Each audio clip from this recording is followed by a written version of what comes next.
ایک ایسے شخص سے کی ہے جس نے سب سے پہلے اسلام قبول کیا، جو علم میں سب سے بڑا ہے، جس کا اخلاق سب سے اچھا ہے، جو سب سے زیادہ اللہ کی معرفت رکھتا ہے۔ عوالم العلوم والمعارف جلد 11 صفحہ 383۔ رسول اکرم کے بعد سب سے افضل شخص حضرت علی تھے۔ الکافی جلد 15 صفحہ 201۔ وہ علی جو اصحاب میں سب سے زیادہ آپ کے قریب اور اسلام لانے میں پہل کرنے والے تھے، ان پر سال ہا سال تک ممبروں سے لعن و طعن ہوتا رہا، آپ کی برائیاں کی گئیں، یہاں تک کہ عمر بن عبدالعزیز جب خلیفہ بن گیا تو اس نے اس سلسلے کو ممنوع قرار دیتے ہوئے کہا کہ آج کے بعد کسی کو حق نہیں پہنچتا ہے کہ وہ یہ کام کرے۔ عبد الملک بن مروان کے بعد یکے بعد دیگرے اس کے 2 بیٹے ولید اور سلیمان خلیفہ بنے۔ اس کے بعد 2 سال کے لیے خلافت عمر بن عبدالعزیز کو ملی۔ 2 سال بعد دوبارہ خلافت عبد الملک کے دوسرے 2 بیٹوں یعنی یزید اور حشام کو ملی۔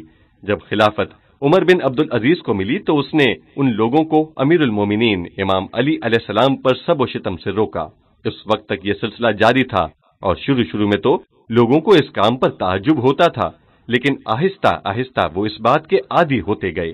میں نے تاریخ میں پڑھا ہے کہ دنیا اسلام میں کوئی قاری، محدث اور راوی ایسا باقی نہیں جسے معاویہ اور بنو امیہ کے حکومتی کارندوں نے اہل بیت اطہار کے خلاف اور بنو امیہ کے حق میں احادیث گڑھنے اور ان کے حق میں آیات الہی کی تفسیر بیان کرنے اور اس قسم کے دوسرے کاموں کے لیے تیار نہ کیا ہو۔ سمرہ بن جندب کے مشہور حدیث لا ضرر ولا ضرار فی الاسلام، یعنی اسلام میں نہ تو خود نقصان اٹھانے کی اجازت ہے اور نہ ہی دوسروں کو نقصان پہنچانے کی، من لا یحذر الفقیہ جلد 4 صفحہ 334 بھی اسی سے مربوط ہے۔ اس کا تعلق اصحاب پیغمبر اسلام صلی اللہ علیہ وآلہ وسلم سے ہے، البتہ یہ ایک ایسا صحابی ہے کہ آپ اس سے نفرت کرتے تھے۔ اس کی وجہ وہی مشہور داستان ہے کہ کسی انصاری کے گھر کے صحن میں سمرہ کا ایک درخت تھا اور وہ اپنے درخت کو دیکھنے کے بہانے بغیر اطلاع کے اچانک اس انصاری کے صحن میں داخل ہو جاتا، جبکہ اس گھر میں اس کے بیوی بچے سب موجود ہوتے تھے۔ وہ دیکھتے تھے کہ اچانک ایک شخص بغیر اطلاع کے ان کے گھر میں داخل ہو جاتا ہے۔ سمرہ کی اس حرکت سے ان کو بہت تکلیف پہنچتی تھی، لہٰذا وہ انصاری اس شخص کی شکایت لے کر پیغمبر اسلام کی خدمت میں پہنچ گیا۔ پیغمبر اسلام صلی اللہ علیہ وآلہ وسلم نے سمرہ بن جندب سے کہا کہ وہ اس درخت کو انصاری کے ہاتھوں فروخت کر دے، لیکن اس نے ایسا کرنے سے انکار کرتے ہوئے کہا کہ درخت میری ملکیت ہے، میں اس کی دیکھ بھال کے لیے جاتا رہوں گا۔ یہ سن کر پیغمبر اسلام نے فرمایا، چلو اس درخت کو میرے ہاتھ فروخت کر دو۔ اس نے قبول نہیں کیا۔ حضور اکرم نے فرمایا، میں تجھے اس درخت کے بدلے جنت میں ایک درخت کی ضمانت دیتا ہوں۔ گویا آپ نے اسے جنت کا وعدہ بھی کیا، لیکن اس نے قبول نہیں کیا اور کہا، مجھے ہر صورت میں اپنا یہی درخت چاہیے۔ اس کی یہ بات سن کر آپ نے مالک مکان کو حکم دیا کہ گھر جا کر اس کا درخت جڑ سے اکھاڑ کر باہر پھینک دو تاکہ یہ اسے لے جائے۔ آپ نے فرمایا، لا ضرر ولا ضرار فی الاسلام، یعنی دین اسلام میں ضرر اور ضرار کی کوئی گنجائش نہیں ہے۔ اس بہانے کہ یہاں میری ملکیت کی چیز ہے، آپ کسی کو تکلیف پہنچا نہیں سکتے، کیونکہ اسلام میں اس بات کی کوئی گنجائش نہیں ہے۔ لا ضرر کی یہ مشہور حدیث، جسے ہمارے ہاں ایک فقہی اصول کی حیثیت حاصل ہے، کا تعلق اسی سمرہ بن جندب سے ہے۔ یہ شخص امیر شام کے دور حکومت تک زندہ رہا۔ اس کی عاقبت کو دیکھ لیجئے۔ معاویہ اصحاب پیغمبر اکرم صلی اللہ علیہ وآلہ وسلم کی تلاش میں رہتا تھا، کیونکہ معاشرے میں ان کا ایک نام اور مقام تھا، لہٰذا وہ انہیں اپنے ارد گرد جمع کرنا چاہتا تھا۔ اس نے سمرہ بن جندب کو بھی اپنے حلقہ احباب میں شامل کر لیا اور اسے کہا کہ میں چاہتا ہوں کہ درج ذیل مشہور آیت کی نسبت امیر المومنین علی علیہ السلام کی طرف دے۔ وہ آیت یہ ہے، وَمِنَ النَّاسِ مَن يُعْجِبُكَ قَوْلُهُ فِي الْحَيَاةِ الدُّنْيَا وَيُشْهِدُ اللَّهَ عَلَى مَا فِي قَلْبِهِ وَهُوَ أَلَدُّ الْخِصَامِ۔ انسانوں میں ایسے لوگ بھی ہیں کہ دنیا کی مذمت کے بارے میں ان کی باتیں آپ کو بھلی لگتی ہیں اور وہ اپنے دل کی باتوں پر خدا کو گواہ بناتے ہیں، حالانکہ وہ بدترین دشمن ہیں۔ سورہ بقرہ آیت 204۔ یعنی کچھ لوگ ایسے بھی ہیں کہ جب وہ دنیا کے بارے میں بولتے ہیں تو دنیا کی مذمت میں ان کی باتیں تجھے تعجب میں ڈال دیتی ہیں، اور وہ باتیں تمہیں بھلی لگتی ہیں، اور وہ اپنے دل کی باتوں پر خدا کو گواہ بناتے ہیں، حالانکہ وہ ریاکاری کرتے ہیں۔ دنیا کی مذمت میں نہج البلاغہ میں موجود امیر المومنین امام علی علیہ السلام کی اس فصیح و بلیغ خطبے کے مقابلے میں جو انتہائی اثرات کا حامل ہے، امیر شام نے یہ پروپیگنڈا شروع کر دیا۔ آپ دیکھیے کہ آج بھی اگر کوئی شخص فصیح و بلیغ گفتگو کرتا ہے، کوئی شعر کہتا ہے یا کوئی کتاب لکھتا ہے اور کسی مطلب کو خوبصورت انداز میں پیش کرتا ہے، تو فطری سی بات ہے کہ یہ کام لوگوں میں مشہور ہو جاتا ہے، اور اس لکھنے والے کو بھی لوگ قدر کی نگاہ سے دیکھتے ہیں۔ اگرچہ امیر المومنین امام علی علیہ السلام کے کلام کو آج کے کسی ادیب کے کلام کے ساتھ موازنہ نہیں کیا جا سکتا، کیونکہ آپ کا کلام ایک نمونہ ہے، بلکہ نہج البلاغہ تو اسلامی معارف اور اقدار کی ایک بے مثال شاہکار ہے۔ لوگوں کے درمیان امیر المومنین امام علی علیہ السلام کی شہرت کو معاویہ کیوں کر برداشت کر سکتا تھا؟ لہذا اس نے امیر المومنین کا دنیا کی مذمت اور زہد و تقوی پر مبنی خطبے کے مقابلے آپ کے خلاف کوئی سازش کرنا چاہی، اور سمرا سے کہا کہ تم لوگوں میں جا کر کہو کہ مذکورہ بالا آیت امیر المومنین علیہ السلام کے بارے میں نازل ہوئی ہے، یعنی امیر المومنین امام علی جو دنیا کی مذمت میں اس طرح کی باتیں کرتے ہیں تو تجھے تعجب ہونے لگتا ہے، جبکہ حقیقت میں وہ خود دنیا دار اور ایک لالچی انسان ہیں۔ لہذا یہ آیت حضرت علی علیہ السلام کے بارے میں نازل ہوئی ہے۔ اسی طرح قرآن مجید کی درج ذیل آیت وَمِنَ النَّاسِ مَن يَشْرِي نَفْسَهُ ابْتِغَاءَ مَرْضَاتِ اللَّهِ وَاللَّهُ رَءُوفٌ بِالْعِبَادِ۔ سورہ بقرہ آیت 207۔ اور لوگوں میں ایک آدمی ایسا بھی ہے جو اپنے نفس کو مرضی پروردگار کے لیے بیچ ڈالتا ہے، کے بارے میں اس سے کہا گیا کہ تم یہ کہو کہ یہ آیت ابن ملجم کے بارے میں نازل ہوئی ہے۔ اس کی معاویہ کو بہت ضرورت تھی، کیونکہ وہ اس سے بہت فائدہ حاصل کر سکتا تھا۔ پیغمبر اکرم صلی اللہ علیہ وآلہ وسلم کا ایک صحابی جس نے متعدد جنگوں میں حضور اکرم کے ساتھ شرکت کی ہو، جیسا کہ سمرہ بن جندب کے بارے میں کہا جاتا ہے کہ وہ بچپنے ہی سے ایک جنگجو سپاہی تھا اور بالغ ہونے سے پہلے ہی کئی جنگوں میں حصہ لے چکا تھا۔ اس شخص کا ایک رخ یہ بھی تھا، اور آپ کے اصحاب میں سے بھی تھا۔ اس شخص سے کہا گیا کہ مذکورہ آیت کی تفسیر کرتے ہوئے اس کی نسبت امیر المومنین علی علیہ السلام کی طرف دو اور کہہ دو یہ آیت ان کے بارے میں نازل ہوئی ہے۔ سمرہ بن جندب ایک انتہائی برا اور شقی آدمی تھا، لیکن اس کے باوجود اس کا ضمیر اس کام کے لیے تیار نہیں ہوا۔ اس نے کہا نہیں، میں یہ کام نہیں کر سکتا۔ جو شخص معاویہ اور سمرہ بن جندب کے درمیان واسطہ تھا، اس نے سمرہ سے کہا تمہیں تمہارا پورا حق ملے گا، تم پیسوں کی فکر مت کرو، تمہیں اس کام کے بدلے میں 50,000 درہم دیے جائیں گے۔ اس زمانے میں 50,000 درہم ایک بہت بڑی رقم تھی۔ 50,000 چاندی کے سکے یعنی 5,000 سونے کے سکوں کے برابر تھے۔ اس زمانے کے حساب سے یہ ایک بہت بڑی رقم تھی۔ اسے اتنی بڑی رقم کی پیشکش کی گئی، لیکن اس نے کہا کہ مجھے قبول نہیں ہے۔ بعض لوگ کہتے ہیں کہ سمرہ ڈرامہ بازی کر رہا تھا اور اس طرح وہ مزید رقم نکلوانا چاہتا تھا۔ ایسا نہیں تھا کہ اس کا ضمیر اسے اس کام سے روک رہا ہے، کیونکہ وہ جانتا تھا کہ معاویہ کو اس کی ضرورت ہے، اس لیے وہ یہ ڈرامہ کر رہا تھا۔ بہرحال مجھے نہیں معلوم کہ وہ ڈرامہ کر رہا تھا یا اس کا ضمیر اسے اس کام سے روک رہا تھا۔ میں سمرہ جیسے شخص کے گناہوں کو اپنی گردن پر نہیں لینا چاہتا۔ جب اس نے انکار کیا تو معاویہ کی طرف سے قیمت بڑھاتے ہوئے 1,00,000 درہم کر دی گئی، لیکن جب اس نے پھر بھی انکار کیا تو 1,50,000 درہم، پھر 2,00,000 درہم کر دیا، لیکن اس نے پھر بھی قبول نہیں کیا تو قیمت بڑھاتے بڑھاتے 3,00,000 یا 5,00,000 کی پیشکش کی گئی، جو ایک بہت بڑی اور ناقابل تصور رقم تھی، لیکن اس نے پھر بھی قبول نہیں کیا۔ معاویہ نے اس شخص سے جو اس کے اور سمرہ کے درمیان واسطہ تھا کہا اس بے وقوف کو معلوم ہی نہیں کہ 5,00,000 درہم کتنے ہوتے ہیں۔ اس نے کہا 5,00,000 درہم یہاں لائے جائیں تاکہ وہ اپنی آنکھوں سے دیکھ لے کہ یہ کتنی بڑی رقم ہے، پھر دیکھتے ہیں کہ وہ قبول کرتا ہے کہ نہیں۔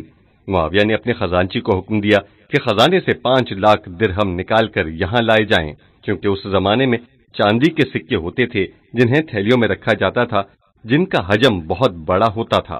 خزانچی مزدوروں کے ذریعے درہم کی تھیلیاں لاتا گیا اور ایک دوسرے کے اوپر رکھتا گیا، یہاں تک کہ یہ تھیلیاں کمرے کی چھت تک پہنچ گئیں۔ اس کے بعد سمرہ سے کہا گیا کہ یہ ہیں 5 لاکھ درہم، اب بتاؤ تمہیں قبول ہے یا نہیں؟ اس نے ایک مرتبہ درہم کی ان تھیلیوں کی طرف دیکھا جو ایک بہت بڑی رقم تھی، لہذا قبول کر لیا، اور معاویہ کی خواہش کے مطابق کی گئی اس آیت کی تفسیر کتابوں میں محفوظ ہو کر رہ گئی۔ اگرچہ بعد میں علماء کرام نے دنیا اسلام سے اس قسم کی بے ہدہ اور فضول باتوں کا خاتمہ کر دیا، لیکن پھر بھی بعض لوگوں کے ذہنوں میں اس کے کچھ نہ کچھ اثرات باقی رہے۔ یہ وہ کارنامہ تھا جسے امیر شام نے انجام دیا تھا، اور یہی اس کے پروپیگنڈا مہم کا ایک حصہ تھا جسے وہ اپنی حکومت کے لیے ناگزیر سمجھتا تھا۔ حق کی تحریک کا طریقہ کار۔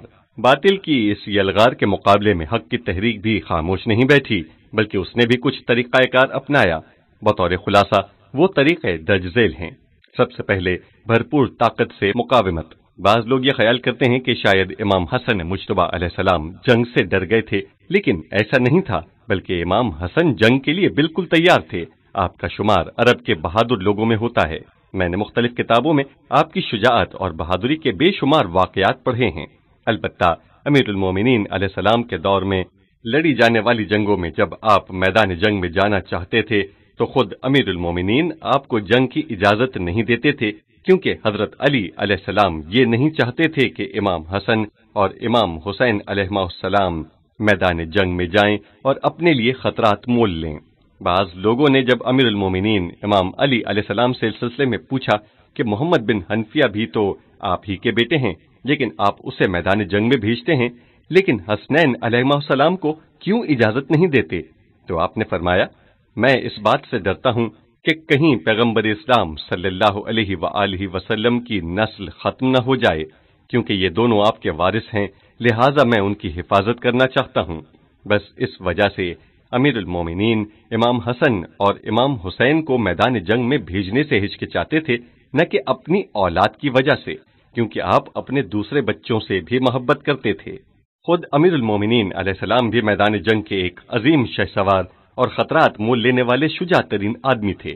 آپ میدان جنگ سے گھبرانے والے کوئی عام انسان نہیں تھے، لیکن چونکہ حسنین علیہ السلام پیغمبر اسلام کے فرزند تھے، لہذا امیر المومنین ان کی جان کو خطرے میں ڈالنا پسند نہیں فرماتے تھے۔ البتہ امام علی کے دور میں لڑی جانے والی تمام جنگوں میں یہ حضرات موجود ضرور ہوتے تھے، لیکن انہوں نے کوئی زیادہ تلوار نہیں چلائی۔ یہی وجہ ہے کہ اس دور کے بہادروں میں ان حضرات کے نام نہیں ہیں، لیکن اس کے علاوہ ایرانیوں کے خلاف لڑی جانے والی جنگ میں امام حسن شریک تھے۔ اسی طرح جب معترضین نے حضرت عثمان کے گھر پر دھاوا بول دیا تھا تو امیر المومنین کے حکم سے خلیفہ کے گھر کا دفاع کرنے والوں میں آپ پیش تھے۔ اس کے علاوہ بھی بے شمار اہم مواقع پر امام حسن مجتبیٰ نے اپنے وجود کا لوہا منوایا۔ خود جمل اور صفین کی جنگوں میں بھی آپ کا بے مثال کردار رہا ہے، کیونکہ آپ کے کاندھوں پر بھاری ذمہ داریاں عائد تھیں۔ میں نے ان دونوں جنگوں جمل اور صفین کے واقعات میں امام حسن مجتبیٰ کا تذکرہ زیادہ جبکہ امام حسین کا کم دیکھا ہے، یعنی امام حسین کے مقابلے میں امام حسن نے زیادہ جنگوں میں حصہ لیا ہے۔ جی ہاں، آپ ایک مجاہد انسان، مدبر سیاستدان، فصیح بلیغ خطیب، قوی شخص اور بحث و مناظرے کے ماہر تھے۔ انسان جب آپ کے ارشادات کا مطالعہ کرتا ہے تو اس کے رونگٹے کھڑے ہو جاتے ہیں، کیونکہ آپ کے فرمودات انتہائی سخت اور دو ٹوک ہیں۔ امام حسن مجتبیٰ علیہ السلام نے معاویہ کے ساتھ صلح کے بعد ایسا دو ٹوک اور واضح موقف اپنایا کہ ایسے دو ٹوک اور چبھنے والے کلمات تو امیر المومنین امام علی نے بھی ادا نہیں کیے ہیں۔ دشمن کے مقابلے میں امیر المومنین کے فرمودات میں ایسا دو ٹوک موقف بہت ہی کم دکھائی دیتا ہے۔ شاید اس کی وجہ یہ تھی کہ آپ کا سامنا ایسے بے شرم اور خبیث دشمن سے نہیں تھا جس طرح کے دشمن کا امام حسن کو سامنا کرنا پڑا، لہذا امام حسن کے کام میں کسی قسم کی کوئی کمی نہیں تھی، اگر تھی تو وہ اس زمانے کی شرائط میں کمی تھی۔ امام تو اپنی پوری طاقت کے ساتھ دفاع کے لیے اٹھ کھڑے ہوئے تھے۔ دوسرا، تبلیغ۔ حق پرستوں کے نزدیک تبلیغ کو بڑی اہمیت حاصل ہے، البتہ جیسا کہ پہلے عرض کیا جا چکا ہے کہ تبلیغ کے سلسلے میں حق پرستوں کے ہاتھ بندھے ہوئے ہیں، کیونکہ وہ تبلیغ کے سارے ذرائع سے استفادہ نہیں کر سکتے، بلکہ وہ صرف اور صرف حقائق کے بیان کرنے پر اکتفا کرتے ہیں۔ بعض دفعہ لوگوں کے ذہنوں میں کچھ چیزیں موجود ہوتی ہیں اور لوگ انہیں چاہتے بھی ہیں۔ ایسے موقع پر باطل قوتیں لوگوں کی خواہشات کے عین مطابق بات کرنے میں کوئی مذائقہ نہیں سمجھتی ہیں، لیکن حق پرست ایسا نہیں کر سکتے۔ وہ صرف حقائق بیان کرتے ہیں، اگرچہ وہ لوگوں کے لیے تلخ ہی کیوں نہ ہو۔ آپ دیکھیں کہ کبھی کبھار امیر المومنین علیہ السلام اپنے قریبی دوستوں سے ایسے تلخ لہجے میں بات کرتے ہیں کہ انسان تعجب کرنے لگتا ہے، اور ہم جیسے لوگ جو امیر المومنین کی سیرت کو اپنانا چاہتے ہیں، اس کے باوجود بعض موارد ہمارے لیے بھی تعجب انگیز ہیں۔ معاویہ کبھی ایسا نہیں کرتا تھا، بلکہ وہ لوگوں کی خواہش کے مطابق بات کرتا تھا، کیونکہ اس کی یہ کوشش ہوتی تھی کہ کسی بھی طریقے سے لوگوں کی توجہ اور حمایت حاصل کرے۔ امیر المومنین یہ کام نہیں کرتے تھے۔ ایسا نہیں تھا کہ آپ کو ایسا کرنا آتا نہیں ہو، بلکہ آپ اس لیے لوگوں کی خواہش کے مطابق بات نہیں کرتے تھے کہ یہ تقوی اور دین کے اصولوں کے خلاف ہے۔ لہذا آپ فرماتے ہیں، اگر تقوی کی بات نہ ہوتی، اقدار کا لحاظ نہ ہوتا، تو ایسے کاموں میں میں معاویہ سے کہیں زیادہ چالاک ہوتا۔ الکافی جلد 1 صفحہ 24۔ اور یہ حقیقت بھی ہے، کیونکہ آپ کی خاندانی بنیاد، پیغمبر اسلام سے آپ کے قدیمی اور قریبی تعلقات، آپ کے عظیم کارنامے، آپ کی عظیم روح کو دیکھا جائے تو معلوم ہوتا ہے کہ آپ معاویہ سے کہیں زیادہ زیرک اور ہوشیار تھے، اور آپ بہت کچھ کر بھی سکتے تھے، لیکن حق آپ کو ایسا کرنے کی اجازت نہیں دیتا تھا۔ دوسرا طریقہ اقدار کی حفاظت کی تاکید ہے، یعنی حق پرستوں کے نزدیک جس چیز کو زیادہ اہمیت حاصل ہے اور جس چیز کو وہ عملی طور پر بہت زیادہ اہمیت دیتے ہیں، وہ ہر قیمت پر اقدار کی حفاظت ہے، یہاں تک کہ اس حوالے سے انہیں ظاہری طور پر پیچھے کیوں نہ ہٹ جانا پڑے۔ اس چیز پر خاص توجہ دینے کی ضرورت ہے، یعنی حق پرست دیکھتا ہے اگر اس کے قیام سے پورے نظریے کو خطرات لاحق ہیں تو پھر وہ گوشہ نشینی اختیار کرتا ہے اور وہ اس میں عار محسوس نہیں کرتا، جیسا کہ سید الشہداء حضرت امام حسین علیہ السلام کا فرمان ہے، ذلت کی زندگی سے عزت کی موت بہتر ہے، اور جہنم میں جانے سے ذلت کی زندگی ہی بہتر ہے۔ بہار الانوار جلد 75 صفحہ 128۔ یعنی اگر مجھے ذلت کو قبول کرنا پڑے تو کروں گا، کیونکہ یہ آتش دوزخ میں داخل ہونے سے کہیں بہتر ہے۔ بعض مقامات پر کچھ لوگ ایسے بھی ہوتے ہیں جو بعض کاموں کو انجام دیتے ہوئے شرم محسوس کرتے ہیں اور ان سے بچنے کے لیے عذاب الہی کو قبول کر لیتے ہیں۔ یہ شرم کیا ہے؟ اصل بات یہ ہے کہ انسان اللہ تعالیٰ کی رضا اور خوشنودی کو حاصل کرے اور اپنی ذمہ داری نبھائے، اگرچہ اسے اپنی بات، اپنے نظریے اور موقف سے پیچھے ہٹنا ہی کیوں نہ پڑے، اور یہ کام اللہ تعالیٰ کی رضا اور اس کی خوشنودی کے لیے ہو۔ آپ ملاحظہ کیجئے کہ یہ ائمہ معصومین علیہ السلام کی زندگی کا ایک بنیادی قانون ہے، اور امام حسن مجتبی علیہ السلام کی زندگی میں بھی یہ چیز نمایاں نظر آتی ہے۔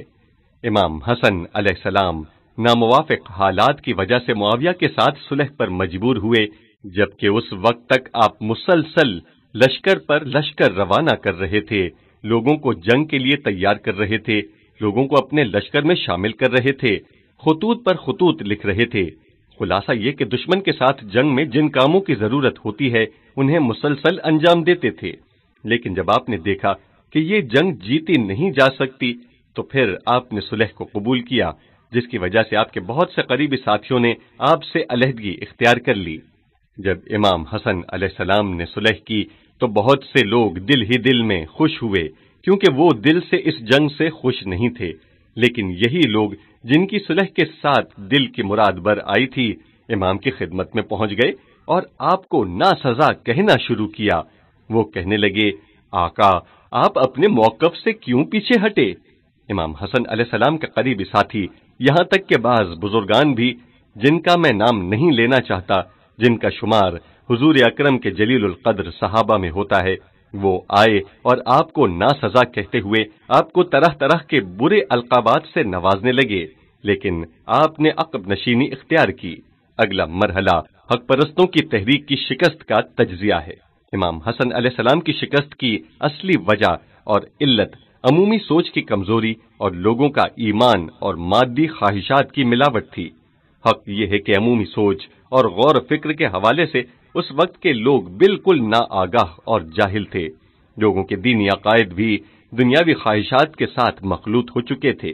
ان کی نظر میں اصل چیز مال و دولت تھی، اور صلح امام حسن علیہ السلام کے واقعے سے کوئی 10-20 سال پہلے ہی انسانیت کے بنیادی اقدار متزلزل ہو چکے تھے۔ ایک حد تک تبعیض اور ایک حد تک یہ چیزیں وجود میں آ چکی تھیں، اور یہ سب چیزیں موجب بنی کہ امام علی مقام علیہ السلام مقاومت نہ کر سکیں۔ لیکن فاتح گروہ کا شکست کھانے والے گروہ کے ساتھ رویہ یہ تھا کہ انہوں نے امام حسن اور ان کے ساتھیوں کو گرفتار کر کے جیلوں میں ڈالنے اور انہیں قتل کر دینے کی بجائے جب اقتدار پر قابض ہوئے تو ظاہراً امام حسن علیہ السلام اور ان کے ساتھیوں کا احترام ملحوظ خاطر رکھا۔ انہوں نے امام حسن علیہ السلام کے ساتھ ملاقات کی اور اس دوران بھی آپ کے احترام کا خاص خیال رکھا گیا، لیکن معاویہ اور اس کے ساتھیوں نے دل میں یہ قصد کیا ہوا تھا کہ کسی بھی طریقے سے امام حسن علیہ السلام کی شخصیت کو کمزور کر کے ختم کر دیں گے۔ یہی وجہ ہے وہ امام حسن کا اس لیے احترام کرتا تھا تاکہ آپ کی شخصیت کو ختم کر سکے، اور اس کا یہی طریقہ تھا جیسا کہ عرض کیا کہ انہوں نے اس بات کو اپنے پروپیگنڈا مہم کا اصل محور قرار دیا تھا۔ لیکن مغلوب پارٹی نے فاتح پارٹی کے ساتھ کیا کیا؟ انہوں نے اپنی پالیسی اور حکمت عملی اس طرح بنائی کہ اس فتنہ آمیز، گرد آلود، انتہائی خطرناک اور مسموم ماحول میں بھی حق کی ایک تحریک کو منظم کر سکیں اور اسے دین اسلام کے اصلی ستون کی مانند آگے بڑھا سکیں، کیونکہ وہ سوچ رہے تھے کہ اگر ہم پورے معاشرے کو صحیح اسلامی تعلیمات کی روشنی میں لے کر آگے نہیں جا سکتے تو پھر ایسی صورتحال میں ایک لولی لنگڑی تحریک چلانے کی بجائے چھوٹے پیمانے پر ہی صحیح ایک منظم اور نظریاتی تنظیم بنائی جائے تاکہ وہ باقی رہے اور دین اسلام کی بنیادی تعلیمات کی حفاظت کر سکے۔ اس کام کو امام حسن علیہ السلام نے انجام دیا۔ آپ نے محدود پیمانے پر ایک تحریک کا آغاز کیا، یا دوسرے الفاظ میں ایک پارٹی کی بنیاد رکھی جس کے ارکان ائمہ علیہ السلام کے اصحاب تھے۔ یہی تشیع کی تحریک ہی ہے کہ جس نے پوری تاریخ میں بدترین اور خطرناک حالات میں بھی آگے بڑھ کر دین اسلام کی بقا کے لیے کردار ادا کیا ہے۔ یہ تحریک نہ ہوتی تو پھر کب کا سب کچھ بدل چکا ہوتا۔ یہی امامت اور ائمہ معصومین علیہ السلام کی تحریک ہی ہے کہ جس نے حقیقی اسلام کو بچا کر رکھا ہے۔ نتیجہ یہ ہوا کہ غلبہ پانے والے فاتحین اور طاقتور محکوم بن کر رہ گئے، اور مغلوبین اور کمزور لوگ دنیا اسلام کے لوگوں کے ذہنوں اور دلوں پر حاکم بن گئے۔ اگر آج آپ عالم اسلام کی ذہنیت اور اس کی سوچ کا مطالعہ کریں تو آپ دیکھیں گے کہ وہی ذہنیت پائی جاتی ہے جس کی ترویج امیر المومنین امام علی علیہ السلام اور امام حسن علیہ السلام کیا کرتے تھے۔ آج اس ذہنیت کے طرفدار مشکل سے ہی ملتے ہیں جس کی ترویج معاویہ، یزید، عبد الملک بن مروان اور دوسرے خلفائے بنی امیہ کیا کرتے تھے۔ ان کی سوچ اور فکر شکست کھا کر مٹ گئی ہے، اب تاریخ میں اس کا کوئی وجود نہیں ہے۔ اگر ہم ان کی اس ذہنیت، ان کی سوچ اور فکر کا کوئی نام رکھنا چاہیں تو یہ مٹھی بھر ناصبی ہیں۔ نواسب ایک فرقے کا نام ہے کہ عالم اسلام میں آج اس کا کوئی ظاہری وجود نہیں ہے۔ ناصبی وہی لوگ تھے جو پیغمبر اکرم صلی اللہ علیہ وآلہ وسلم اور ان کے اہل بیت اطہار کو نازیبہ کہتے تھے۔ اگر معاویہ فاتح اور حاکم ہوتا تو آج عالم اسلام میں ان کی سوچ اور فکر کا دور دورہ ہوتا، لیکن ایسا ہرگز نہیں ہے، بلکہ اس کے بالکل برعکس آج عالم اسلام پر امیر المومنین علیہ السلام اور امام حسن مجتبی علیہ السلام کی سوچ حاکم ہے۔ اگرچہ بعض فروعی مسائل اور کچھ عقائد جنہیں ثانوی حیثیت حاصل ہے، بَعِیَّنَہُ اصلی